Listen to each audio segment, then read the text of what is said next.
नमस्कार साथियों, GK selection point Ramesh मोंड YouTube channel आपका हार्दिक स्वागत करता है। साथियों, आज मैं आपके बीच लेकर आया हूं नया टॉपिक और वो है गुप्तकालीन मूर्तिकला। गुप्तकालीन मूर्तिकला से पहले मैं आपके बीच गुप्तकालीन मंदिर निर्माण कला टॉपिक भी प्रदर्शित कर चुका हूं। अगर किसी अभ्यर्थी ने वो टॉपिक नहीं देखा है तो वो इस वीडियो के आई बटन पर क्लिक करके उसे देख सकते हैं। अगर वीडियो अच्छा लगे तो वीडियो को लाइक जरूर किया करें, अधिक से अधिक साथियों में वीडियो को शेयर करें और चैनल पर नए हैं तो चैनल को सब्सक्राइब कर लें, बेल आइकन को दबा लें ताकि मेरे द्वारा प्रदर्शित आगामी वीडियोस के नोटिफिकेशन सबसे पहले आपको प्राप्त हो सकें। तो शुरू करते हैं आज की वीडियो, गुप्तकालीन मूर्तिकला। साथियों, सबसे पहला जो प्रश्न बनता है वो ये बनता है कि गुप्त काल में मूर्तिकला के जो प्रमुख केंद्र थे वो कौन कौन से थे। तो इसमें प्रश्न आ जाता है, गुप्त काल में मूर्तिकला का प्रमुख केंद्र था या नहीं था। तो तीन प्रमुख केंद्र थे गुप्त काल में मूर्तिकला के। एक था मथुरा, दूसरा सारनाथ और तीसरा है पाटलिपुत्र। तो मथुरा, सारनाथ और पाटलिपुत्र ये गुप्त कालीन मूर्तिकला के प्रमुख केंद्र माने जाते हैं। इसके अलावा देखिए साथियों, एक प्रश्न आता है कि गुप्त काल में मूर्तिकारों ने जो मूर्तियां बनाई हैं वो कौन सी मूर्तिकला शैली से प्रभावित होकर बनाई हैं। तो गुप्त काल में अधिकांश जो मूर्तियां हैं वो मथुरा शैली से प्रभावित होकर बनाई गई हैं।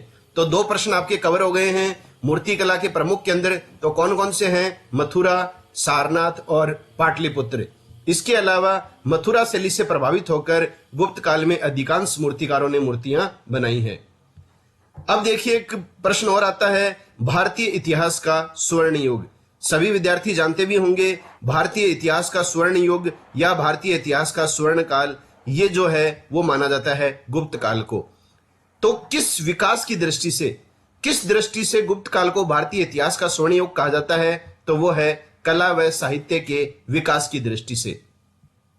कला व साहित्य के विकास की दृष्टि से गुप्त काल को जो है वो के.एम. मुंशी ने भारतीय इतिहास का स्वर्ण युग कहा है। तो ये भी आपको पूछ सकता है, किस व्यक्ति के द्वारा गुप्त काल को कला व साहित्य के विकास की दृष्टि से भारतीय इतिहास का स्वर्ण युग कहा गया है? तो वो कहा गया है कन्हैयालाल माणिक्यलाल मुंशी ने, के.एम. मुंशी।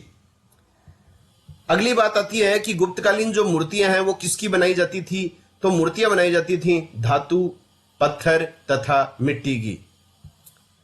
वेरी इंपॉर्टेंट है, जैसा कि हम मंदिर निर्माण कला में भी बात कर चुके हैं कि जो मंदिर होता था उसके मुख्य द्वारों पर गंगा और यमुना की मूर्तियां स्थापित की जाती थी। तो गंगा यमुना की जो मूर्तियां हैं वो गुप्त काल की ही देन है। अब देखिए, गुप्तकालीन मूर्तिकला की प्रमुख विशेषताएं हम बात करेंगे। अगर आपने ये 7 विशेषताएं देख ली हैं तो किसी भी स्थिति में आपका विशेषता संबंधी प्रश्न गलत नहीं होगा। देखिए, गुप्तकालीन मूर्तिकला की प्रमुख विशेषताओं में पहला है, मूर्तियों में नग्नता एवं कामुकता का लोप मिलता है।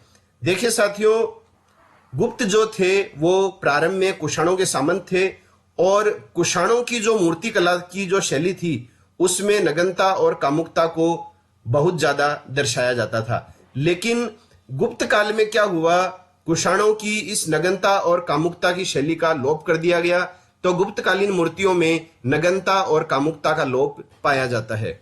दूसरा बिंदु है, शारीरिक आकर्षण देखने को नहीं मिलता है। तीसरा है, मूर्तियों में वस्त्रों का प्रयोग प्रारंभ हुआ। तो मूर्तियों में वस्त्रों का प्रयोग प्रारंभ हुआ था गुप्त काल से। इसके अलावा सरलता व भारतीयकरण का प्रारंभ हुआ। मूर्तिकला में सरलता और व भारतीयकरण का प्रारंभ भी गुप्त काल में हुआ। इसके अलावा अलंकृत प्रभामंडल पाया जाता है, विशेष केश सज्जा पर ध्यान दिया गया है और गुप्तकालीन मूर्तिकला में आध्यात्मिकता का लक्षण भी देखने को मिलता है। तो ये हैं गुप्तकालीन मूर्तिकला की प्रमुख विशेषताएं। अब इसमें वेरी इंपॉर्टेंट प्रश्न ये आता है कि गुप्तकालीन मूर्तिकला का सर्वोत्तम उदाहरण माना जाता है।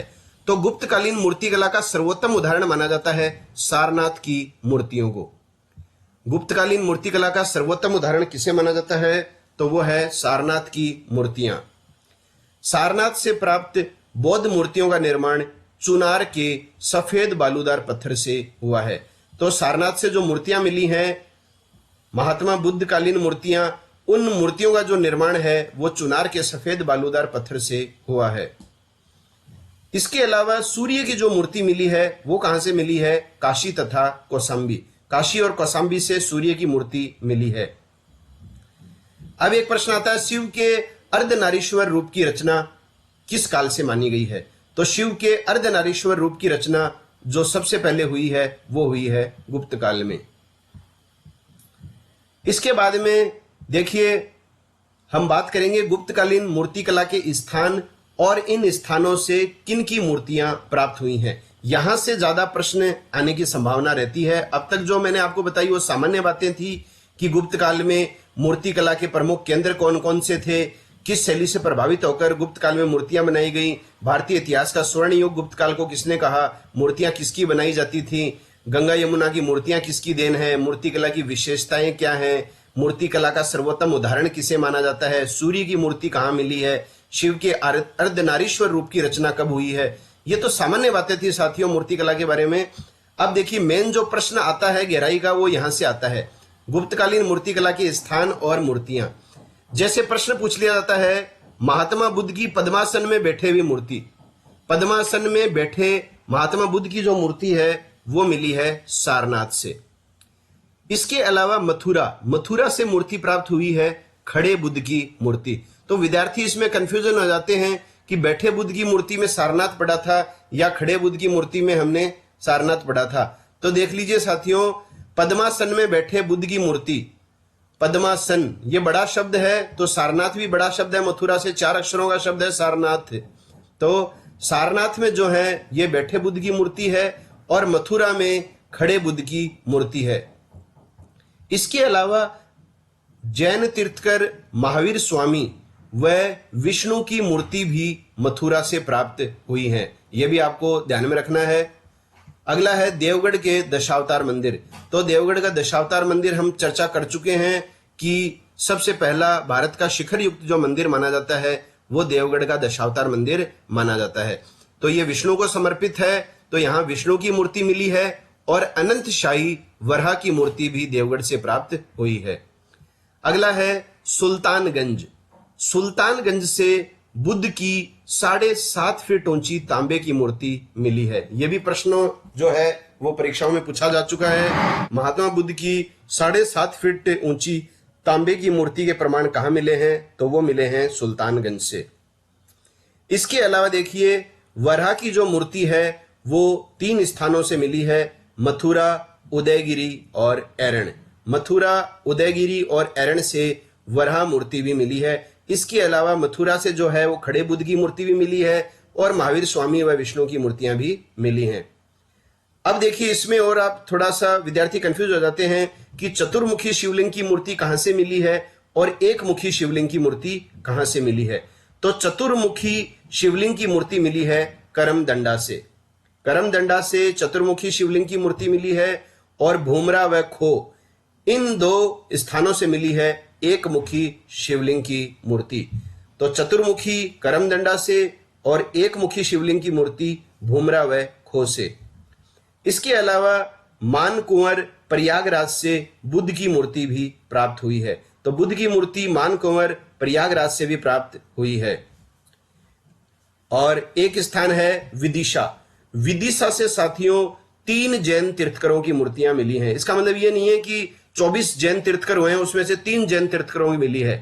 3 मूर्तियां मिली हैं जो जैन तीर्थकरों की है। इसमें 2 जो मूर्तियां हैं वो 8वें जैन तीर्थकर चंद्र प्रभु की मिली हैं और एक जो मूर्ति है वो मिली है 9वें तीर्थकर पुष्प दंत की। तो ये चीज आपको ध्यान में इसमें रखनी है।